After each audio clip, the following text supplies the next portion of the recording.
Bismillahirrahmanirrahim. Assalamualaikum warahmatullahi wabarakatuh. Halo Tommy dan anakku semua kelas 3 yang ibu sayangi dan ibu banggakan. Bagaimana kabarnya hari ini? Semoga nanti dalam bimbingan Allah Subhanahu wa Ta'ala ya. Ibu berharap semoga anak-anakku masih tetap semangat dalam pembelajaran daring ini ya. Karena memang belum ada anjuran pemerintah untuk kita bisa bertatap muka ya. Nah, hari ini kita akan belajar mata pelajaran yaitu akidah akhlak ya anak-anak ya. Untuk pelajaran 4 ini kita akan membahas tentang taat dan patuh terhadap Allah Subhanahu wa Ta'ala ya. Nah, tetapi sebelum pembelajaran dimulai, alangkah baiknya kita membaca basmalah terlebih dahulu ya. Bismillahirrahmanirrahim.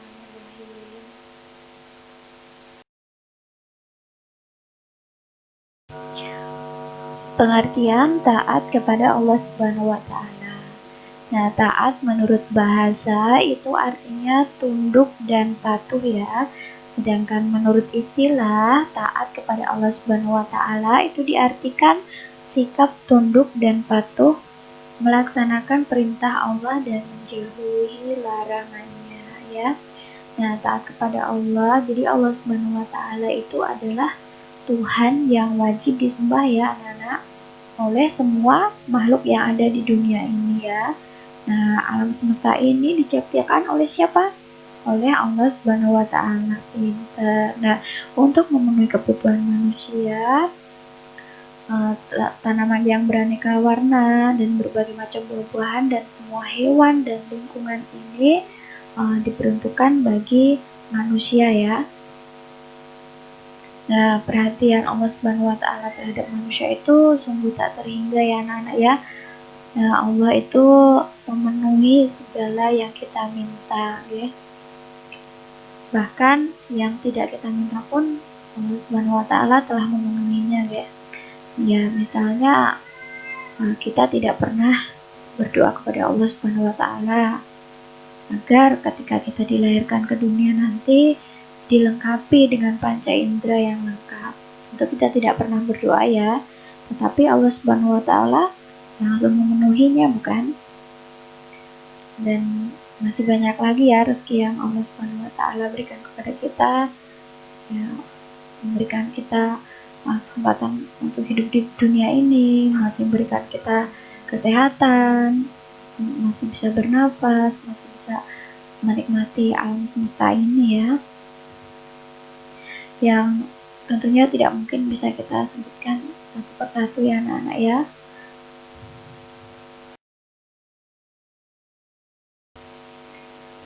Nah, ketaatan kepada Allah Subhanahu wa Ta'ala itu menempati posisi ketaatan yang paling tinggi anak-anak. Nah, kita sebagai seorang yang beragama Islam itu tidak ada yang boleh mengalahkan ketaatan kepada Allah Subhanahu wa Ta'ala ya.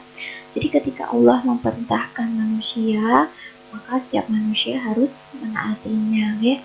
Inilah makna ketaatan dan keimanan kepada Allah Subhanahu wa Ta'ala. Tetapi ketaatan seseorang kepada Allah Subhanahu wa Ta'ala itu tergantung pada tingkat keimanannya.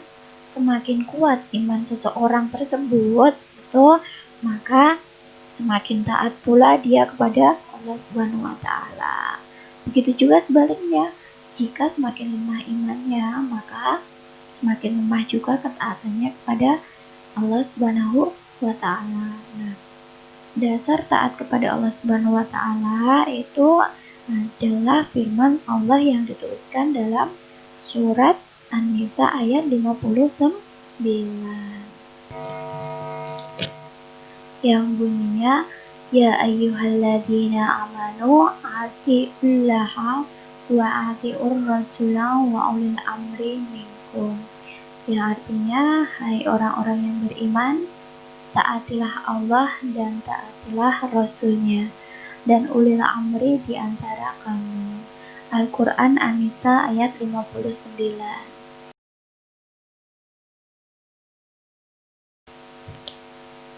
Nah, lalu bagaimana cara kita taat kepada Allah Subhanahu wa Ta'ala? Nah, berikut ini adalah beberapa perbuatan yang bisa kita lakukan ya sebagai ungkapan ketaatan kita kepada Allah Subhanahu wa taala dan rasa syukur atas karunia rezeki yang tiada terhingga ya. Jadi perilaku taat kepada Allah itu dengan cara menjalankan perintahnya ya. Yang pertama ada mendirikan sholat ya. Kalau bisa melaksanakan sholat itu di awal waktu, dan lebih utama lagi jika dilaksanakan secara berjamaah karena pahalanya akan menjadi berlipat ganda ya. Kemudian yang kedua ada membayar zakat. Selain menunaikan zakat bisa juga bersedekah ataupun berinfak ya.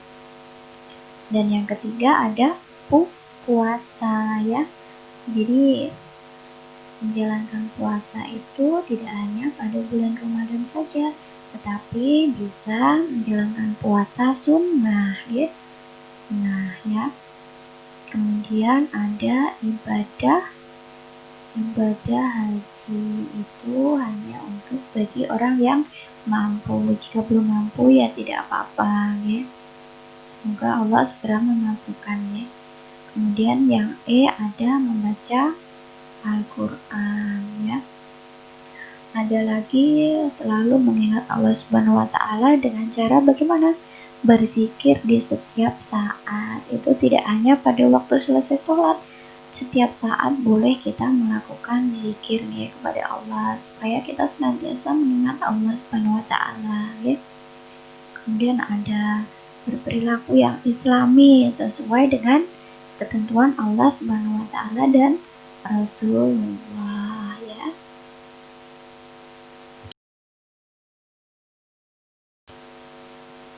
Yang kedua ada perilaku taat kepada Allah Subhanahu wa taala dengan cara meninggalkan larangannya. Jadi dengan cara meninggalkan apa yang dilarang oleh Allah Subhanahu wa taala itu termasuk perilaku taat kepada Allah ya.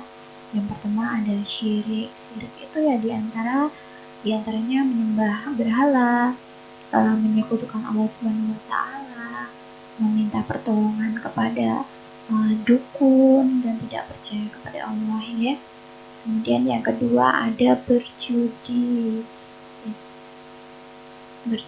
kemudian mencuri. Tidak boleh ya mencuri karena berdosa.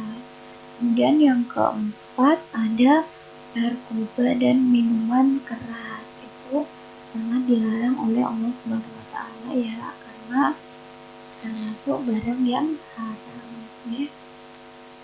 Nah, itu tadi perilaku taat dengan cara meninggalkan larangan Allah Subhanahu wa taala.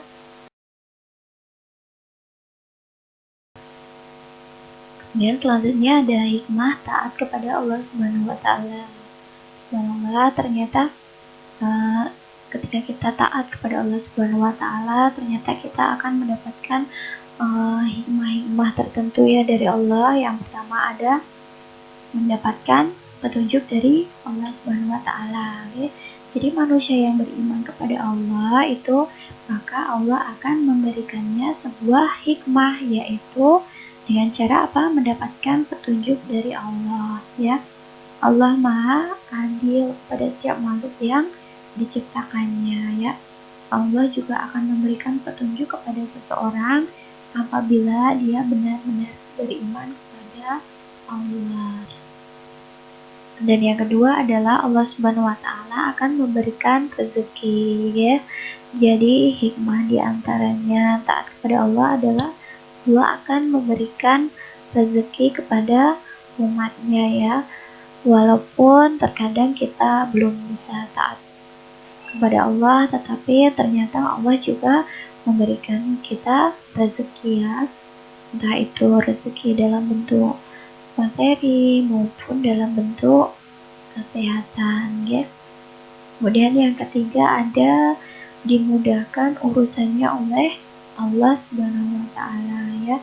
Jadi salah satu hikmah dari beriman kepada Allah yaitu diberikan kemudahan hidup. Hidup akan terasa lebih mudah, tidak ada tekanan dan selalu bisa menghadapi ujian hidup, entah itu ujian yang berat maupun ujian yang ringan ya. Hal ini merupakan suatu hikmah kenikmatan yang Allah berikan kepada kita. Dan yang selanjutnya adalah Allah Subhanahu wa Ta'ala menghapus dosa dan melipatkan pahalanya ya. Jadi selain diampuni dosanya, ternyata kita juga akan mendapatkan sebuah pahala. Hikmah yang lainnya yaitu diampuni dosa yang telah kita perbuat dan diberikan pahala karena telah beriman kepada Allah Subhanahu wa Ta'ala. Jadi dosa yang telah kita perbuat itu bisa dihapus oleh Allah dan kita bisa mendapatkan pahala yang besar dari Allah Subhanahu wa Ta'ala. Semua ini bisa kita raih dengan cara bagaimana? Beriman kepada Allah Subhanahu wa Ta'ala. Pintar. Dan masih banyak lagi ya. Nah, semakin taat dan imannya kuat, hikmah taat kepada Allah ya. Kemudian diberikan sifat yang sabar, diberikan kebahagiaan di dunia dan di akhirat, insya Allah ya.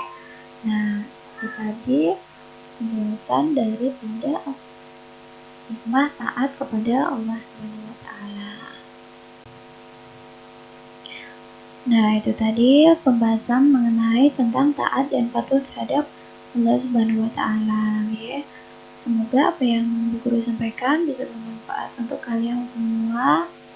Dan apabila ada salah kata, Bu Guru mohon maaf. Dan tetap semangat dalam pembelajaran. Jangan pernah bosan untuk belajar ya, walaupun lewat pembelajaran online ya. Nah, untuk mengakhiri pembelajaran kali ini, maka kita tutup dengan membaca alhamdulillah secara bersama-sama. Alhamdulillahirabbil alamin ya. Dan pembelajaran hari ini tetap jaga jarak, jaga kesehatan. Semoga senantiasa dilindungi oleh Allah dan bisa bertemu untuk pembelajaran berikutnya. Wassalamualaikum warahmatullahi wabarakatuh.